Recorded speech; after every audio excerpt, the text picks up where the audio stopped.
Bismillahirrahmanirrahim. Assalamualaikum warahmatullahi wabarakatuh. Alhamdulillahirabbil alamin. Wassalatu wassalamu ala asyrafil anbiya wal mursalin. Nahmaduhu wa nasta'inuhu wa nastaghfiruh. Wa na'udzu billahi min shururi anfusina wa min sayyiati a'malina. Man yahdihillahu fala mudilla lahu wa man yudlil fala hadiya lahu. Rabbi shrah li sadri wa yassir li amri wahlul 'uqdatam min lisani yafqahu qawli. Amma ba'd. Alhamdulillah, bersyukur pada Allah Subhanahu wa taala kerana dapat bersama pada pagi ini. Insya-Allah pada pagi ini kita akan sambung perbincangan kitab Al-Adabul Mufrad, tajuk yang ke-182, Bab Sabri 'alal Adab. Bab sabar menghadapi gangguan. Pada muka surat 391. Di bawah bab ini Imam Bukhari mengemukakan dua riwayat. Jadi riwayat yang pertama telah kita bincang sebelum ini. Jadi insya-Allah kita akan sambung riwayat yang kedua pada muka surat sebelah, muka surat 392. Jadi tajuk ini tajuk bagaimana apabila kita menghadapi gangguan ataupun sesuatu yang menyakitkan hati yang dilakukan oleh seseorang kepada kita. Jadi Nabi suruh supaya kita bersabar. Sebab apa? Supaya kita kebincang. Kenapa Nabi suruh kita sabar? Nabi tidak kata kamu balas balik dah, ada dia buat pada kamu. Nabi tidak kata itu. Baik, kita baca dulu, kemudian kita akan bincang sedikit. Baik, hadis yang kedua, yaitu hadis riwayat daripada Abdullah. Qala Abdullah, qasama an-nabi sallallahu alaihi wasallam qismah kaba'di ma kana yaqsim, faqala rajulun min al-ansar, wallahi innaha laqismatun ma uridu biha wajha Allah azza wa jalla. Qultu ana لأقولن للنبي صلى الله عليه وسلم فأتيته وهو في أصحابه فساررت فشق ذلك عليه صلى الله عليه وسلم وتغير وجهه وغضب حتى وددت أني لم أكن أخبرته ثم قال قد أوذي موسى بأكثر من ذلك فصبر. Abdullah bin Mas'ud, maksudnya Imam Bukhari dengan sanadnya telah meriwayatkan hadis ini daripada Abdullah bin Mas'ud. Kata beliau, Rasulullah sallallahu alaihi wasallam membahagi-bahagikan. Ini bahagi harta ghanimah, harta rampasan perang. Jadi Nabi sallallahu alaihi wasallam membahagi-bahagikan seperti mana kebiasaan harta ghanimah ataupun mana-mana harta yang ada yang perlu dibahagi, maka Nabi bagi seperti biasa. Tiba-tiba ada seorang dari kalangan Ansar berkata, dia kritik pembahagian yang Nabi buat dengan dia berkata, demi Allah, itu adalah pembahagian yang dilakukan bukan untuk mengharapkan redha Allah. Maknanya dia kata Nabi bagi ini tidak adil, bukan dapat redha Tuhan bagi lagu ini. Dia kata begitu. Jadi perawi hadis ini sahabat yang bernama Abdullah bin Mas'ud ini dengar. Lalu aku kata dalam hati aku, kata Abdullah bin Mas'ud, aku akan ceritakan kritikan orang Ansar itu kepada Nabi sallallahu alaihi wasallam. Aku akan ceritakan kepada. Lalu selepas itu aku menemui beliau sallallahu alaihi wasallam, yang mana pada waktu itu beliau sedang bersama para sahabat. Lalu aku bisikkan ke telinga baginda sallallahu alaihi wasallam. Beliau berasa tidak senang kerana maklumat itu, dan berubah wajahnya, berubah wajah Rasulullah sallallahu alaihi wasallam. Beliau marah dengan maklumat itu. Beliau timbul perasaan marah. Lalu aku menyesal kalaulah aku tidak sampaikan kepada Rasulullah. Lantaran itu baginda sallallahu alaihi wasallam telah bersabda, Nabi Musa telah disakiti dengan gangguan yang lebih teruk daripada itu, tetapi dia bersabar. Ini hadis yang dikemukakan oleh Imam Bukhari dalam kitab ini dan juga dalam kitab dia yang paling sahih, yaitu Sahih Bukhari. Baik. Apa maksud hadis ini? Apakah panduan yang kita boleh petik daripada hadis? Sebelum saya baca kandungan kesimpulan, 4 kesimpulan itu, secara umumnya hadis ini memaparkan kepada kita bahawa ada orang mengkritik Nabi dalam bab pembahagian harta. Kita sedia maklum bahawa setiap perbuatan Nabi ini adalah wahyu daripada Allah. Wa ma yantiqu 'anil hawa in huwa illa wahyun yuha. Nabi bila dia bertindak, semua itu adalah daripada tuntunan daripada Allah. Maknanya apa yang Nabi buat itu adalah kehendak Allah. Itu prinsip dalam konteks nubuah dan konteks kenabian. Dia kalau tidak yakin itu boleh rosak akidah. In kuntum tuhibbunallaha fattabi'uni yuhibbukumullah. Kalau kamu nak dapat cinta Allah, kamu kena ikut Nabi. Makna Nabi itu jadi model yang telah diiktiraf, dihantar khusus oleh Allah dan diiktiraf oleh Allah. Apa yang dia buat itu mencerminkan kehendak aku. Tiba-tiba ada orang kritik, tidak disebut nama. Baik, itu cerita. Jadi kenapa Nabi marah? Apakah Nabi ni manusia yang tidak boleh ditegur? Apakah Nabi seseorang yang tidak boleh dikritik? Tidak. Nabi marah ni atas dasar bukan dia sebagai manusia, dia sebagai wakil Tuhan yang maksum. Mu kritik aku itu seperti kritik Allah. Seperti mana dalam hadis lain, kalau kamu berdusta atas nama aku, dia tak sama kamu berdusta atas nama orang lain. Dia kata ayah dia cerita begini, padahal bohong, memang dosa besar juga, tapi tak sama. Kamu reka maklumat, kamu kata kamu sandar kepada Nabi, itu dosa lebih besar lagi. Sebab apa? Sebab sesuatu yang berkait dengan Nabi, dia menjadi agama. Dia menjadi agama. Jadi kalau itu kena faham. Itu maksud. Jadi Nabi marah di sini bukan kerana isu pribadi, tapi isu agama. Mengkritik aku supaya kritik Allah. Baik, cuba kita tengok kandungan hadis ini. Yang pertama, daripada hadis ini, ulama buat kesimpulan yang pertamanya, boleh seorang pemimpin memberi bantuan kepada rakyatnya dengan jumlah yang tidak sama di antara rakyat. Orang ini dia beri banyak, orang ini diberi sikit, boleh. Tidak jadi kesalahan. Boleh. Kerana itu termasuk dalam budi bicara pemerintah dan atas kebijaksanaan mereka, sesuai dengan pengamatan dia tentang kesungguhan dan ikhlas. Maksudnya dia, hak ni sebab tu di sini ada tanda. Hak ni sebenarnya amalan Rasulullah. Rasulullah bahagi kepada sahabat dia tidak sama. Sebab keadilan dalam Islam, keadilan yang dimaksudkan adil dalam agama ini bukan sama rata. Tidak, tetapi timbang rasa. Sebab itu dia ada istilah yang digunakan oleh ulama.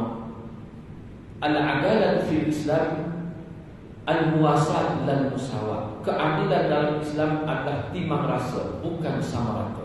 Sebab itulah orang lelaki diberi 2 bahagian pusaka, orang perempuan 1 bahagian.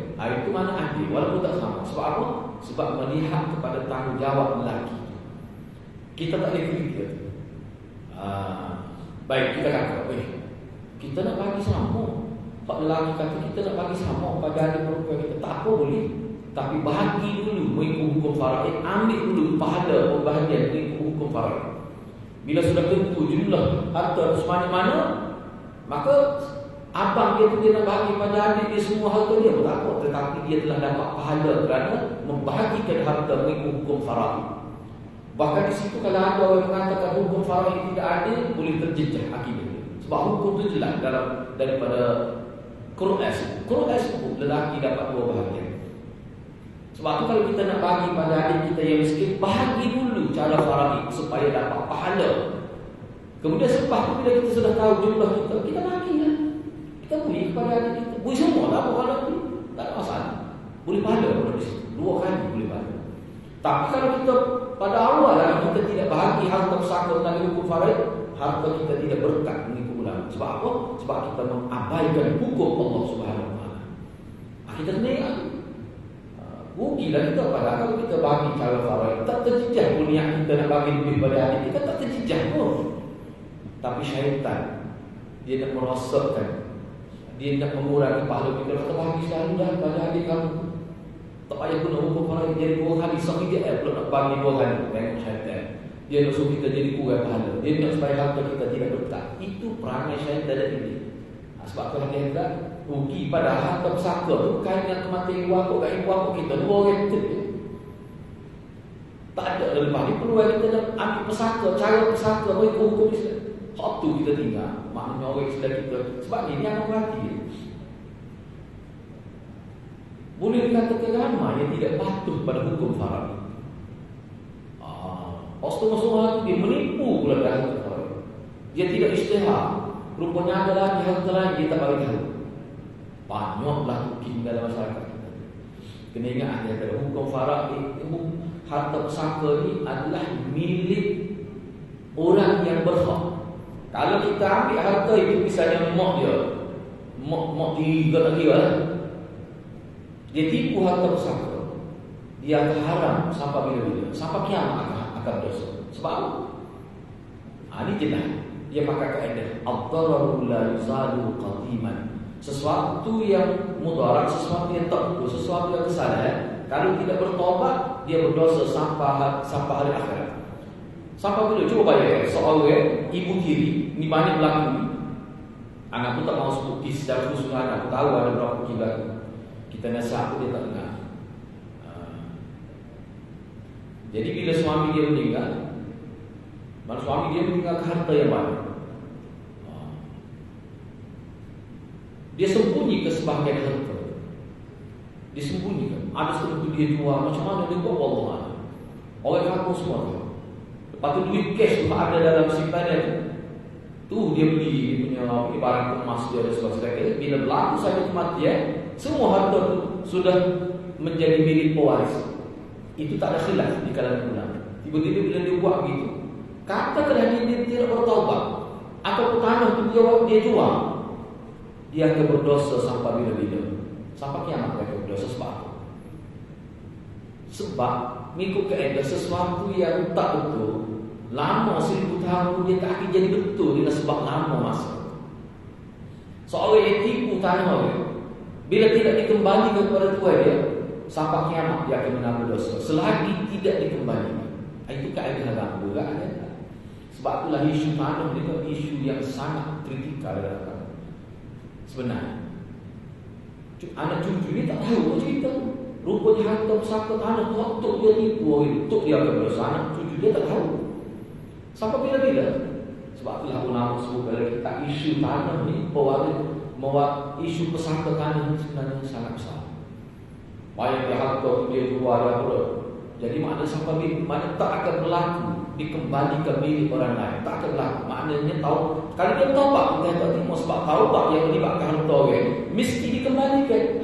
Baru Allah terima taubat. Ini kena berhati-hati. Kena berhati-hati. Jadi anak cucu generasi ke-4 ke-5 mewariskan itu tak tahu apa.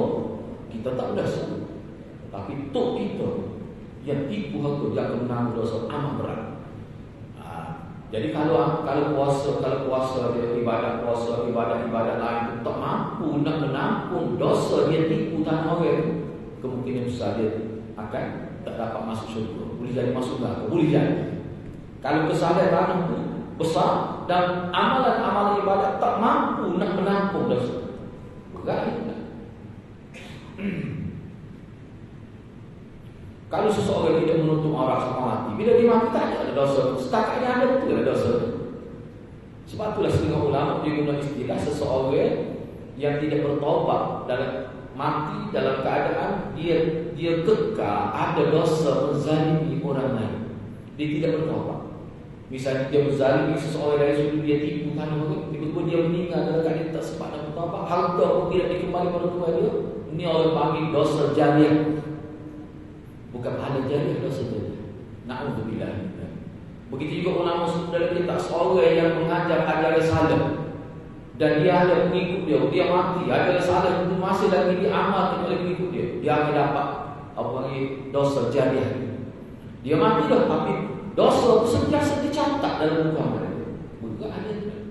Sebab kita ni kena berhati-hati. Dalam hidup ni kena berhati-hati.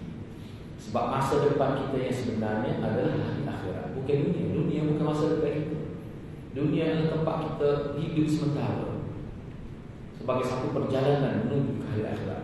Itu dia panggil kais. Dalam istilah Nabi kata orang yang bijaksana, dia sentiasa ingat dalam minda dia, aku hidup di dunia ini adalah merupakan kehidupan sementara. Sebagai orang musafir nak pergi ke destinasi dia, yakni hari akhirat. Itu Nabi sebut dalam hari. Orang yang ada fikiran itu Nabi kata al-kais, orang yang bijaksana.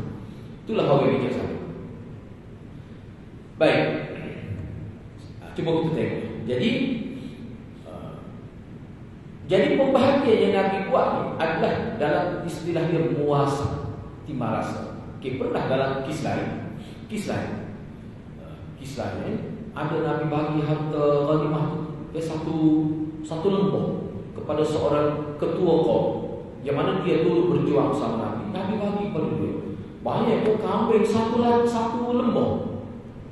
Ada juga sahabat jadi rasa tak berhati lah. Iyalah kuliah kita kalau ada situ tak berhati warna semua tu. Warna dia mungkin ada kita berhati. Tak apalah rekah kita ni. Nabi sebutlah. Nabi kata dia tu beli kambing. Dia duduk di tempat lain bukan di Madinah. Aku beli kambing, maknanya selepas peperangan dia balik bawa kambing. Tetapi kamu ni selepas peperangan kamu balik bersama aku. Maknanya kamu balik ke Madinah membawa seorang Rasul. Ketua kaum tu dia balik bawa kambing. Mu nak kambing pun nak Rasul. Sahabat pun jadi mikir, menyesal pula sahabat. Gitulah proses pendidikan sahabat nak jadi Nabi, gitu mesti dia melalui proses. Kemudian Nabi berjelaskan lagi. Sebenarnya kalau dalam syarat-syarat Nabi sebut, Nabi kata sebenarnya aku akui pada orang itu sebab dia ni ketua kau. Sebab dia akan berbuat kebajikan dengan kambing. Memang terbukti sungguh. Dalam syarat hadis disebut ketua kaum bila dia balik, dia guna kambing itu untuk melembutkan hati golongan yang sudah jinak dengan Islam. Mana masuk Islam dia boleh ambil seekor. Tak apa lah kita panggil mu'allaf, golongan Allah kan. Kita boleh beli. Sebab tu didik lah dia. Waktu tak apa sebab tu Islam. Kalau untuk hati tak boleh. Kalau masuk hati saya boleh ambil seekor. Waktu tak boleh. Waktu tak boleh. Kalau untuk gurau jangan satu pula. Itu contoh. Tak berlaku sini. Tak ada lebih kami. Kalau masuk hati saja lebih kami seekor. Kalau tidak dia masuk Islam. Masuk Islam. Tunggu lah itu. Tapi mengerti tu ayat tu. Banyak dia ketua kaum itu dengan kami itu dia berjaya mengislamkan masyarakat dia. Hak tu sebab Nabi bui itu bukan kata bui dia apa. Jadi kami itu berapa? Nabi kenal putih mata orang ini Nabi tahu orang ini baru. Mana dengan harta dia itu dia berjihad. Dengan harta dia itu dia berdakwah. Sehingga ada waktu tu kita sangat kagum. Tu pun tidak disebut siapa. Tak penting. Cuma sifat tu yang kita perlu tinggi. Mana dia guna harta dia untuk berdakwah. Habis bagi masyarakat dia masuk Islam. Sehingga dalam syarahan itu ada disebut masyarakat yang kata untung masuk Islam. Boleh kan? Orang Arab ni tak kambing sumber pendapatnya. Kalau kita baca dalam sejarah, bila sebut saja orang itu banyak kambing, maknanya orang kaya. Nilai kambing biri-biri kepada orang Arab pada waktu itu harta yang paling berharga. Seperti kita juga boleh kebun, estate, premis perniagaan jauh itu kaya. Pendapatan tetap bertinggi. Orang Arab kalau sebut binatang terdekat kambing biri-biri, maknanya orang itu kaya. Lebih lagi kalau kambing itu banyak jadi kambing susu, lagi kaya. Itu ikut budaya Arab. Kita tengoklah. Jadi maknanya bila sahabat tahu menyesallah sahabat kritik. Tapi ada setengah ulama kata kritik orang munafik. Ada juga ulama kata. Tapi wanita ni kisah ni orang asal sahabat. Kau kritik orang kambing tadi, kau terus kata munafik. Tak sebut nama juga. Cuma nyana berpandangan ini daripada sebab sebelum hari tadi itu sempat rujuk semula nak refresh maklumat tengok balik dan beberapa syarat lain. sempat baca tadi. Dia kata, kalau lebih baik kita sebuki. Sebab kalau kita kata anda yang munafik itu, maknanya itu andanya. Kita kata inilah proses sahabat nak menjadi baik. Dia melalui proses Islam, proses teguran daripada Nabi. Nabi sendiri pun ditegur oleh Allah. Abasa wa tawalla, Jahul Ahmad. Cerita apa ni? Abdullah bin Umi Maktum tu dah. Bila Nabi bercakap dengan orang kafir, kalau dia mari misalnya, Nabi tak layan dia. Sebab apa? Sebab orang lebih penting lagi. Lu tengah bercakap, lu tengah dakwah, menyebabkan Ibnu Umi Maktum, Abdullah bin Umi Maktum kasar hati. Tu aja. Jangan buat. Orang yang seledah kamu kena lebih jaga lagi. Allah tegur. Allah direct bui pendidikan bernabi. Itu proses maksudnya jadi baik. Jangan kita ingat bila orang tegur kita, orang benci kita. Cara tegur, betul-betul betul lah cara tegur tu. Cara tegur tu dia ada cara dia mulut. Sebab tu dalam hadis Nabi ni ada pula hadis-hadis bila kita nak tegur, kita juga bila kita nak tegur, nak kritik orang, Nabi suruh dengan cara yang terbaik, jangan menyebabkan jatuh harga proses orang. Kadang-kadang orang tegur 1000 kebaikan daripada dia. Jadi kalau kita selak tegur, jadi orang benci pada dia. Jadi rugi lah, potensi baik dia tidak dimanfaatkan.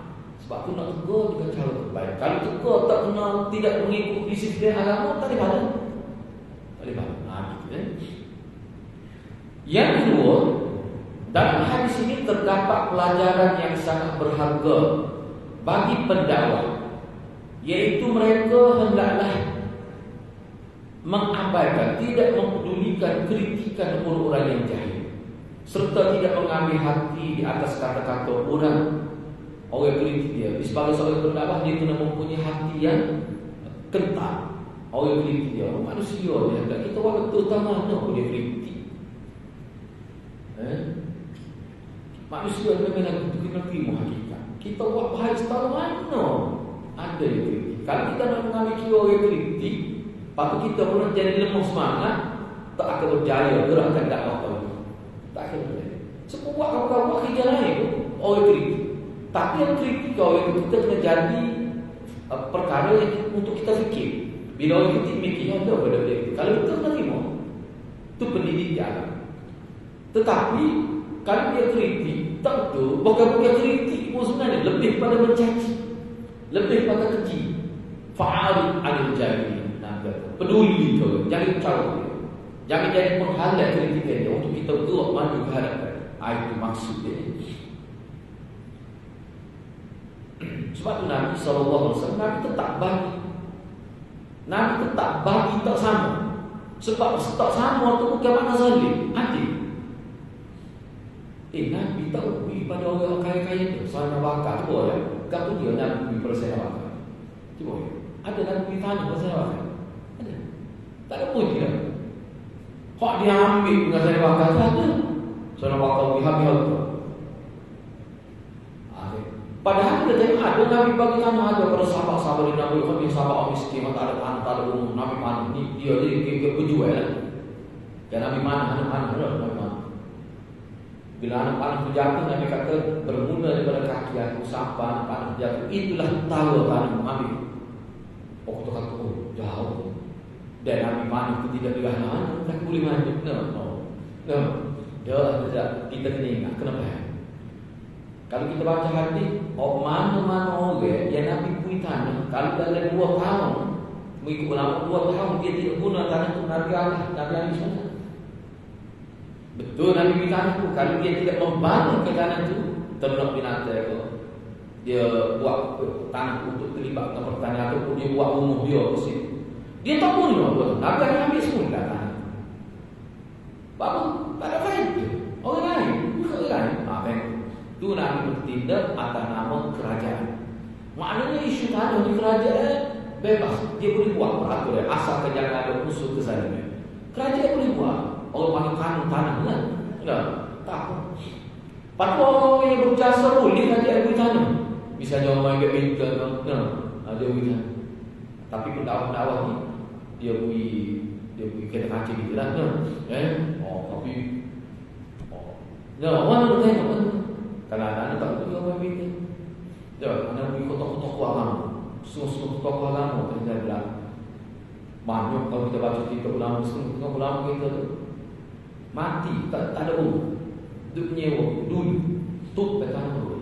Kaji yang pergi pada anak dia, ambil ayo dulu pecah susah. Kadang-kadang kaji yang terlepas pandai. Kaji apa? Sahabat Nabi pada tentera-tentera, bisa contohnya isteri-isteri yang mana suaminya mati dalam peperangan, Nabi bagi. Kalau tak ada umur, tutup umur Nabi beri tanah, Nabi beri pekerjaan, Nabi urus. Bahkan Nabi sebut sesiapa yang boleh nikah dengan janda-janda yang suami dia mati syahid, pahala dia besar ini Nabi sebut. Tujuan apa tu? Supaya terbela nasib janda-janda yang mana dia ni suami dia berjasa besar. Jadi mana kita fikir, jadi kajian. Anak tidak mengkritik pemimpin sani, mana waktu ada dia mengharumkan nama negara, biarlah itu. Masalah waktu itu kita kata, tapi ke mana pun polisi tu ada. Perbuatan menghargai mana-mana rakyat sehingga mengharumkan nama negara, beri hadiah dari pihak kerajaan, itu tidak dikira salah, asalnya boleh.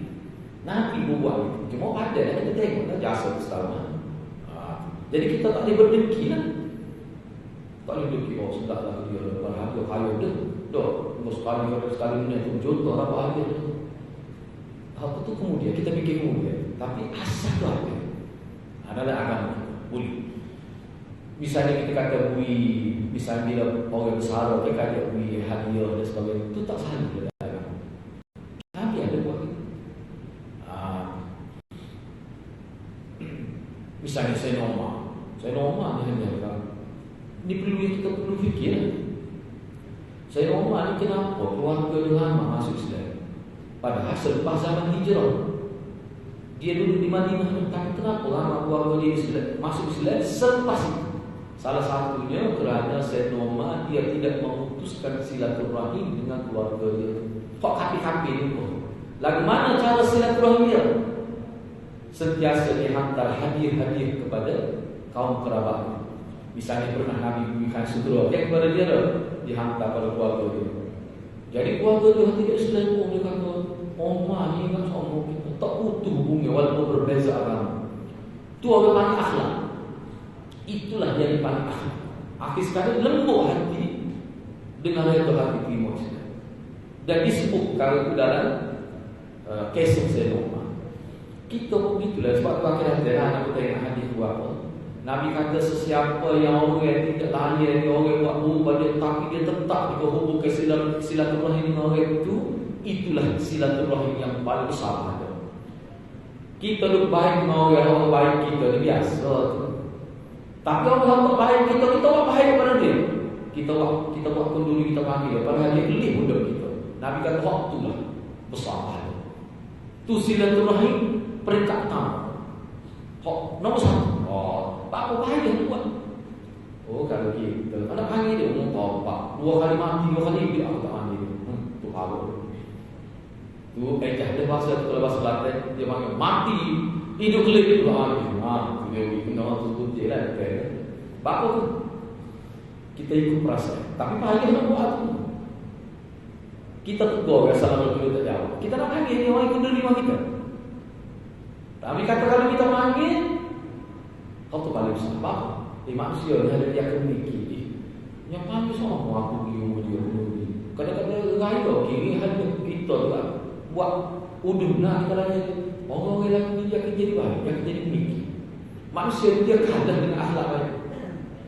Manusia dia akan kalah dengan akhlak baik.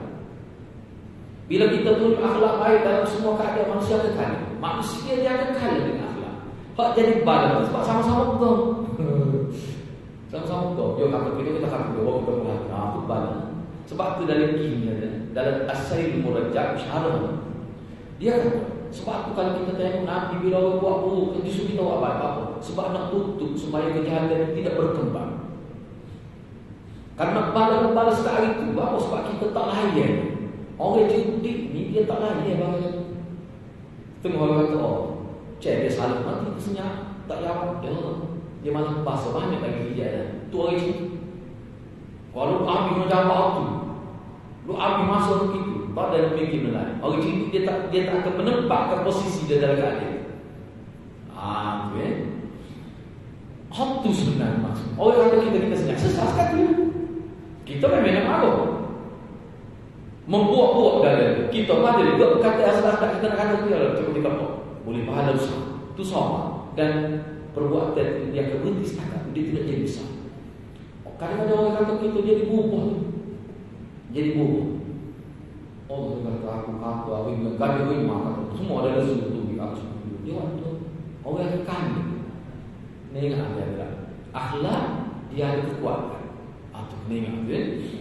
Baik, seterusnya yang ketiga, dalam hadis terdapat suri teladan paripurna. Untuk paripurna bukan pengamu. Sebenarnya kalau gini paripurna maknanya lengkap atau sempurna. Itu maksudnya. Dalam hadis terdapat suri teladan yang sangat tinggi, yang sangat sempurna daripada Nabi SAW untuk umatnya. Kemudian di mana Nabi memaafkan dan mengampuni orang yang telah menyakitinya dengan ucapan yang pedih. Bahkan Nabi sebut pula, dulu Nabi Musa kena juga diuji lagi oleh kata oleh kritik. Nabi Musa itu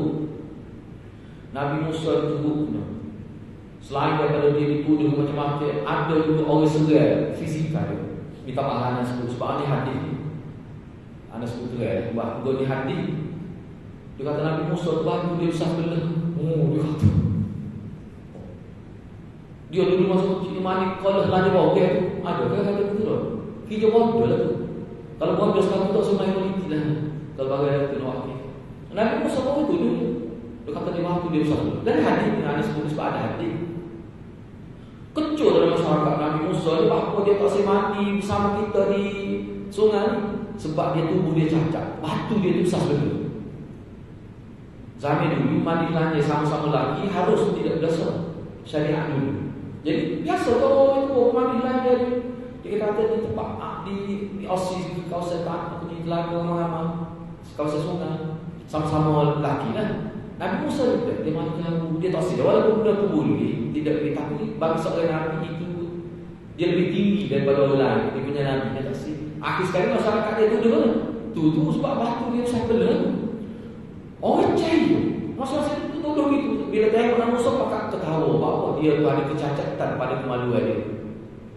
Siapa Allah tu yang Quran sebut ni mukjizat dia lah bila dia mandi tu batu dah tak lari batu buat lari seluar dia kejar batu lalu mobil kejar dekat mobil Nabi Musa kena cahaya lah Quran sebut bila dia lari masyarakat kata okey tapi dia beritahu minta maaf sebut ni bukan dia Quran kita tidak mencarut di Quran maka orang pun tahu lah rupanya fitnah kata dia cacat kemaluan Nabi Musa ni dia normal ayat masyarakat dia tu tidak menghargai nubuah Nabi Musa. Kita kata Quran kita walaupun dia tak erti Quran dia kita hormat Nabi dia. Tapi manusia ni kita Nabi Musa dia boleh buat begitu. Apa Nabi kata Nabi Musa kena buat lagi aku di sekadar kata tadi dia dah kata batu sampai dah. Allah kan tak sakit hati Nabi Musa ni manusia ada perasaan semua kita juga. Tapi dia sopan. Dia tidak kata. Lepas tu dia tidak buat press conference. Sekali ni tengok batu aku sama ya, pun juga. Dia tahu aku nyata dia pakai senyap. Dia pakai senyap gitu. Itulah maksudnya. Nabi kata Nabi Musa kena tunggu lagi dia sabar aku kena selalu aku tidak akan ambil apa. Nabi biarkan sebab ini dalam gini ada berlaku saya nak minta. Saya dia saya macam itu. Saya nak mana kau. Ya ada tu kita. Nabi kata dia soalan Nabi kata dia tidak cerita sepom orang bukan cerita pom lah kau mah memang cerita Nabi masa tak tahu orang duduk dengan Nabi ni jadi cerita apa sebab Nabi ni cerita kalau mimpi bodoh itu dia jadi bodoh Nabi memang cerita sebab tu saya nak kata banyak kau dia kata bodoh hidup dia bila duduk dengan Nabi pada cerita dah sama sebab itulah inna hadzal Quran yahdi lillati hiya aqwam. Kalau kita sentiasa berdamping dengan Quran, kita akan jadi cerita. Aqwam akan jadi cemerlang kita. Kalau kita mengaji Quran, semua tafsir Quran, mengaji hadis ini contoh kita ngaji. Bila ngaji semua dia akan terbentuk itu kita sebagai reaksi. Setahun Nabi tu orang kritik kita dia apa? Enggak kita banyak orang. Nabi bawa kita. Jadi maknanya kritik kategori ini perkara lumrah dalam kehidupan. Bukan kalau tak ada orang tu jadi boleh. Support berdakwah tak ada. Kalau seorang berdakwah dalam tanda dakwah dia tak ada orang mahu cakap tu. Wah, dakwah tak ada orang mahu. Orang senang sama. Boleh habis sama. Nah, cek tu tidak berdakwah tu enggak lain. Sebab dalam Quran setiap Nabi semua dapat ujian daripada masyarakat. Mana Nabi guna pun, Nabi Musa kemarin Nabi pun, Nabi sendiri pun itu loh. Bahkan ada setengah riwayat dan setengah penyataan ulama dia dikatakan semua Nabi lari dari kampung halaman. Kenapa? Kerana orang panggil dia berlaku dihalau oleh masyarakat. Seperti Nabi Ibrahim ya dah. Kenapa itu? Dia dibakar kalau Namrud. Tapi diselamatkan oleh Allah SWT. Baik, ini nilai-nilai baik yang kita boleh ambil. Yang terakhir, yang nombor 4-nya, meniru orang-orang terdahulu yang sejawatan untuk menenangkan jiwa dan hati. Nabi bila dia kena gitu, memang dia nak marah lah sebab dia buat tu adalah wahyu daripada Allah. Tiba-tiba ada autoriti, dia nak marah, dia pun sebut orang lain yang sejawatan dengan dia. Nabi juga. Dia kata Nabi Musa, Nabi sepatu dia kena buat lagi. Sebab kita ni kita juga. Misalnya kita jadi wakil rakyat, kita buat habis orang pada sebuah kampus. Memang ada lah kekurangan ni yang manusia.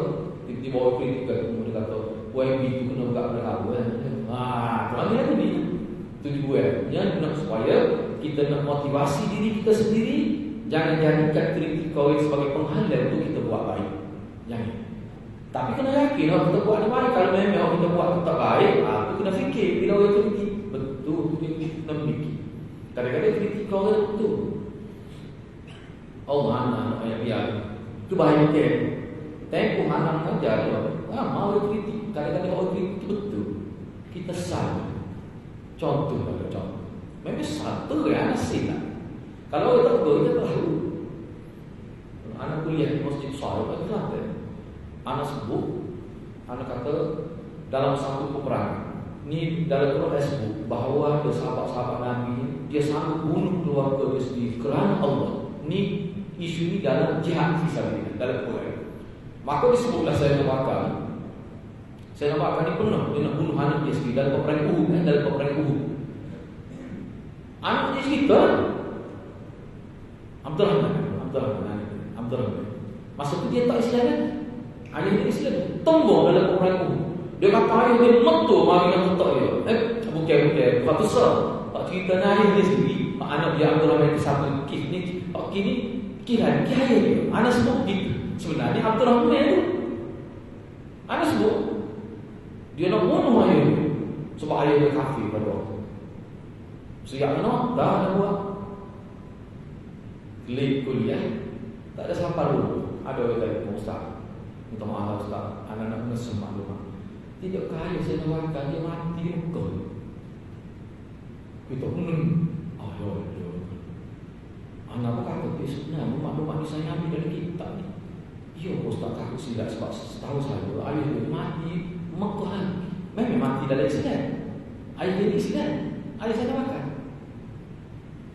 mati dalam keadaan Islam di Mekah lagi. Ada mati di Mekah masuk bukan Mekah. Ayah dia bukan Mekah. Anak yang sebelum tu tahulah mana boleh cek sebelah okay. Yang kesalahan ni mana? Sebut ayah.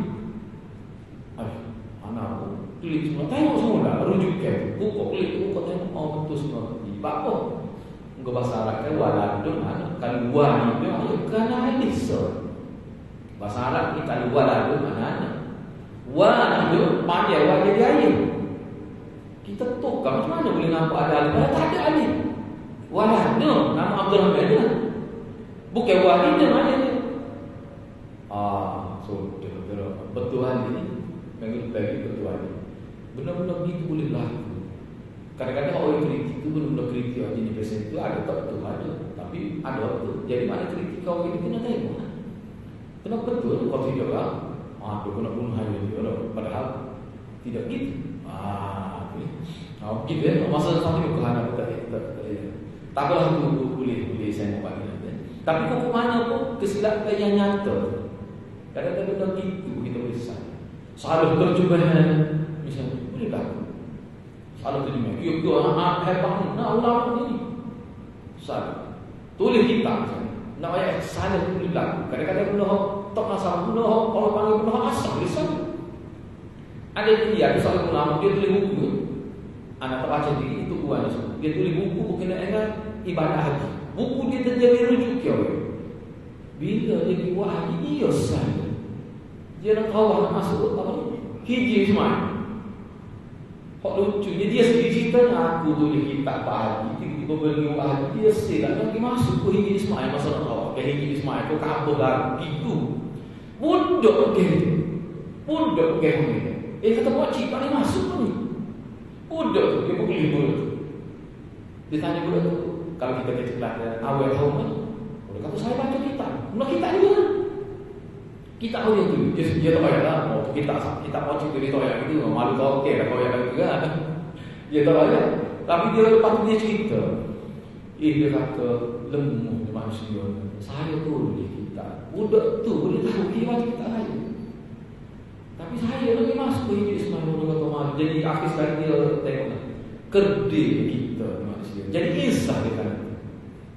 Orang lalu jika dia tak akan jadi sombong dalam hidup. Kalau sifat lagi bodoh tu bukan. Pakcik tak boleh masuk pun. Dia kata awal tahun mana? Dia kata saya baca dia kita. Kita dia. Dia muncul dia kata kita pakcik tu. Kalau itu lagi mana? Gitulah dia. Baik. Ini kita ambil lagi sekali. Kita ambil sekali. Bab yang ke-183. Memperbaiki hubungan di antara manusia. Ada tidak kena ingat. Hanya dalam pengajian ini kita lebih fokus kepada kita kata kondisi kita yang dekat. Anda lebih dekat. Kita tak seberasa. Sebab kita ni beza politik. Balik politik. InsyaAllah dengan kita mengaji hadis ni, kita tak apa berbeza benar. Kalau kita tak setuju pada orang, kita sebut alasan biar kita berhujah cara mata. Jadi kalau kita beza pandangnya, kita kutuk orang itu, kutuk orang ini misalnya, ataupun kita tuduh kalau tuduh munafik, kafir ini, tak kena dalam agama ini. Tak lagi. Sama Islam, orang Islam ni dia ada hormat dia. Kalau dia tak ada beza panjangnya, kalau dia disuruh puas saja begitu dia panggil kambing. Dia tak panggil orang. Ke kambing dia suruh puas pula tu. Mak dia panggil ketua kambing aku pun. So tak beza dua kambing manusia lain. InsyaAllah kita boleh belajar kita. Bapa yang Bukhari buat memperbaiki hubungan. Bapa dia tulis. Hak kalimah asalnya babu islahi dzatil bain. Bab kita memperbaiki hubungan yang rasa.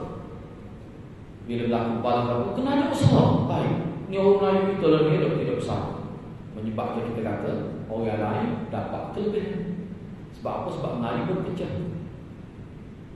Boleh jadi kita tak mampu lah sebab orang balas itu bukan orang main-main. Orang yang kita kata bersisih pendapat balas apa tak tegur sampai kutuk mutu tu bukan orang yang bodoh atau orang cincin. Jadi kalau orang nak buat teguran nasihat dia kena orang macam tu, kita ni jodoh kita dalam bawah dan jodoh orang supaya berjaya. Cukup dah. Kita tunjuk juga. Letak kaki di TV. Tubi muka mimpi letak kaki yang ambil dia. Letak tak boleh balik. Atau kita dah main nama Allah bagi lebih zaman ini. InsyaAllah kalau kita belajar hari ini kita sentiasa doa kebaikan. Sebab manusia boleh berubah. Cuba tengok orang ngaku jadi Nabi boleh berubah. Kalau kita baca sejarah akan kasih sajah atau sijah, selagi itu Tulaiha dua, ngaku jadi Nabi perai dengan saya baca. Sebelum dia mati dia bertobat, pengikut dia bertobat, ngaku jadi Nabi bukan salah kecil. Lepas itu jadi penjual Islam. Wahasuna Islam, dia membuktikan Islam yang baik selepas dia bertobat. Bertobat daripada kesalahan itu mengaku jadi Nabi. Tulaiha dengan sijah. Dia kena ayat kesalahan. enggak salah umur kita, tidak seperti dengan jadi Nabi kecil ya. Doa kebaikan insya-Allah. Jangan kita jadi kojo baru bagi kita. Tadi. Ini kita boleh pahala baru ada perubahan. Jadi kita ni mungkin kita tak mampu, anak tak mampu. Boleh kalau kita pemimpin kita tak mampu nak kecek ngawin. Itulah kita ada pemimpin kita tak bertelaga. Tapi dia ada orang yang boleh. Orang yang jadi pemimpin setara dia. Kita nak mahu supaya Allah SWT mendamai kaum Islam. Fa'aslihu baina akhawaikum. Dalam Quran sebut orang Islam bersaudara. Fa'aslihu baina akhawaikum. Jadi kita saja kita nak pergi besar. Oh dia tengok kita rasa. No apa yang bahasa itu. Dia kena cari orang setaranya dia. Ada orang kita nak mahu saja. Ni kena ingat ni memang Khalil buat ni. Dia kena ingat ni. Orang yang Nabi jamin masuk surga apa kan? Ke sahabat Nabi saya Nabi pun yang mengajar. Tu ada surga lah tu. Abdullah bin Zubair, Aisyah, pergi dengan saya Nabi dalam peperangan Jamal. Abdullah bin Zubair juga pergi sendiri mati dia. Dengan di zaman selepas Muawiyah tu. Jadi maknanya kita kena faham. Hak nak tu lawan tidak jadi. Cuba kita kena ada usaha. Jangan kita jadi nasi mamak, jadi orang berat dulu. Baik, cuba kita lihat. Di sini Imam Bukhari mengukakan berapa hadis ni?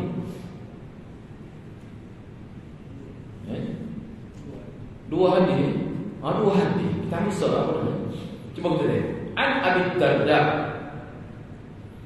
An Abi Darda an Nabi sallallahu alaihi wasallam qala, "Ala unabbiukum bi darajatin afdala min as-salat was-siyam was-sadaqah?" Qalu bala. Qala salatu dzatil bayn wa fasadu dzatil bayn hiya al-hadathah. Ini hadis ini sangat besar penduduknya. Tepat mazhab itu. Nabi kata, riwayat daripada Abi Darda. Dia kata Nabi ada bersabda, "Mahu ni ada timu dalam bahasa kita, dalam bahasa mata kita sedang. Nak aku cerita pada kamu wahai sahabat-sahabatku. Satu kedudukan yang tinggi melebihi kedudukan semaya, kedudukan puasa, kedudukan sedekah di segi pahala. Pahala ni perbuatan ni di pahala itu lebih besar pada semaya, lebih besar daripada puasa, lebih besar daripada sedekah. Nak amalan apa? Sahabat kata bala, nak Rasulullah cerita. Nabi kata salahu dzatil bain. Mudamaikan orang yang bala. Kamu damaikan orang yang bertelaga. Apa tu? Kerana kerosakan bersengketa, kerosakan perbalahan, dia akan menghapuskan pahala, dia akan menghapuskan kebaikan, dia menghapuskan segala-galanya yang baik. Bayangkan dengan sebab pemimpin politik bala. Dan ni 4.7 duit kita. 4.8 ni dari kita. Kerana politik tak sekali. Kalau sebut gitu dia ada lah betul orang ni. Memang dia jahat. Tu tak tahu. Tak boleh tahu siapa. Biar tu dia punya mental tu dia tu yang bisik. Harga baru. Besar dia tu masuk hadiah. Anak baca tadi. Pukul berapa? Pukul 4 pagi. Baca tu dia masuk hadiah tu. Ulama bincang. Anak nak kesimpulan lagi. Dengan sebab berlaku perbalahan dan perbalahan itu berlaku berterusan, tidak ada pun kelompok yang cuba nak mendamaikan umat Islam yang bala. Bala pucuk pimpinnya kesan tidak seperti bala kapur. Bila pemimpin utama bala dia kesan dia tidak seperti bala kapur. Bala kapur ini tidak rosak di punya sistem negara. Tapi kalau bala dengan politik, dia pemain utama. Harga bagai duit yang habis sama-sama Islam menjadi bala, tak ada mendoakan kebaikan. Itu kesannya. Itu maksud haliqah. Maksud haliqah itu maknanya tak boleh pahala. Banyak anjuran-anjuran agama kita tidak amalkan dan akan gagal diamalkan kerana masyarakat itu bala. Cuba tengok. Sayyidina Ali ni hadiah-hadiah. Sahabat terempat, Sayyidina Bakar, Sayyidina Umar, lepas tu Sayyidina Ali. Sahabat ni 70,000 lebih. Sayyidina Ali duduk nombor 4 hebat. Tetapi bila berlaku politik yang tidak stabil, berlaku peperangan sama-sama Islam, 3 tahun setengah Sayyidina Ali mereka seinci pun tidak berlaku dakwah di luar negara. Seinci pun tak berlaku. Bapa sibuk bertangani konflik dalam. Bahkan Sayyidina Ali pun dibunuh. Semua di dalam kata zaman Sayyidina Ali terhenti dakwah. Dakwah itu kembali semula apabila Sayyidina Hasan menyerahkan jawatan khalifah kepada Muawiyah. Dan tahun itu dimaknai sebagai tahun perpaduan. Lepas itu berlaku semula dakwah yang terputus nama 3 tahun setelah. Apa tu? Politik tidak stabil. Jadi yang sebut ni agak. Jadi kita kata dulu Ustaz, kita nak orang kita rakyat biasa. Jangan tu ada sebut doa kebaikan. Lepas maya kita maya, ya Allah, berilah keselamatan ekonomi, berilah. Kita sebut dalam lepas sebab dia kita tu. Biar pemimpin kita tak berbadan, biar sama-sama ikhlas. Buat sifat-sifat nak jawab, sifat-sifat nak jadi ketua tu buat. Sebab itulah sebenarnya punca dia. Walaupun nampak orang baik, kalau dia jadi jawatan kita tak. Hak tu tak kena. Sebenarnya hakikatnya bagi Anas mungkin tak betul anak. Sebenarnya nak jawatan. Tidak gitu. Anak apa gitu? Bukan semua. Tidak. Kadang-kadang kita sebagai ayah boleh ada tak? Kita tengok orang yang malam ni nama aku tahu ini. Orang ini tak ada kau dia nak jawatan. Hak ni bisa bila-bila pula. Kita minta supaya mimpi kita ada kesedaran tak? Bukan semua bukan semua. Tapi apa kita patut mana lah sebab-sebab dia. Kita nak ubah tak lagi. Kita minta kepada Allah. Mana kalau tak berubah sebelum kita mati kita boleh mana? Gitu dia. Ini maksudnya. Jangan hanya tengok zat sebab ini. Ulama bicara zatul bain di sini maknanya perbedaan yang berlaku tak kira peringkat mana. Hadis ini terpakai untuk semua peringkat. Peringkat pemimpin negara sampai ke peringkat orang kampung biasanya. Inilah sukat terhidup. Sepatutnya kita beri perhatian. Kalau tidak, haliqah akan berlaku. Jadi haliqah tidak ada berkat. Timbul caci mencaci. Tidak lagi doa. Wisata menjadi tak ikhlas. Bapak sebab hubung. Sebab itulah silaturahim itu suatu kau yang sangat besar. Okey, baik. Anda sebut di sini. Anda nak sebut dia terakhir. Anda di sini ada mari pandangnya beberapa kali sini. Anda cantiknya kalau bisa syarat tinggi. Bisa orang tua besar. Dia kata tu. Dia kata maksud memperbaiki amalan kita mendamai orang baru itu tujuan. Nabi nak kan? Nabi nak 3 kali. Gapo dia? Ulfah, mesra. Umat Islam dia kena mesra.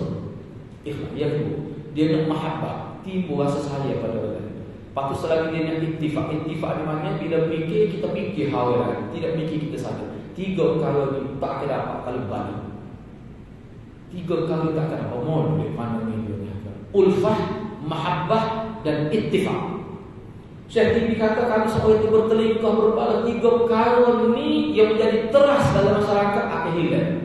Apa dia? Ulfah, kemesraan. Yang kedua, mahabbah, kasih sayang.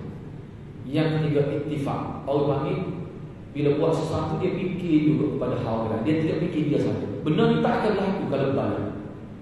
Tak akan berlaku. Bahkan dia nampak tak betul saja. Kadang-kadang orang kawan yang betul seling. Oh, tidak buat kita. Ada maksud awal dulu. Tengok tu. Tak mungkin. Sebab tu hanya tak mungkin boleh didamaikan kalau masing-masing tidak betul ego dia. Tak mungkin. Ini tu kata kita. Yang kedua. Yang orang lain terus. Jadi makna di sini walaupun Nabi tak sebut dia istilah begini. Bila Nabi kata seseorang yang mendamaikan orang balas, dia boleh pahala lebih besar daripada puasa, lebih besar daripada sembahyang. Maknanya Nabi tuntut, cuma Nabi tak ayat direct. Kamu mesti menjadi ejen pendamai. Jangan kamu menjadi ejen yang menyemarakkan lagi permusuhan. Jadi batu api, batu tu sakal api nak boleh. Itu api. Yang ketiga. Kenapa Nabi sebut menyelesaikan, mendamaikan orang Islam yang bertelingkah pahala lebih besar daripada ibadat-ibadat rukun. Tadi rukun solat rukun Islam, puasa rukun Islam, tak sedekah tu zakat rukun Islam itu. Sedekah tu zakat ada wajib, ada sunat. Betul lebih besar. Kok mana lebih besar? Lebih besar kerana hak ni dia melibatkan berbuat baik kepada orang ramai. Puasa, zakat, hak ini buat baik untuk diri sendiri. Kita puasa itu kita. kita sembahyang kita.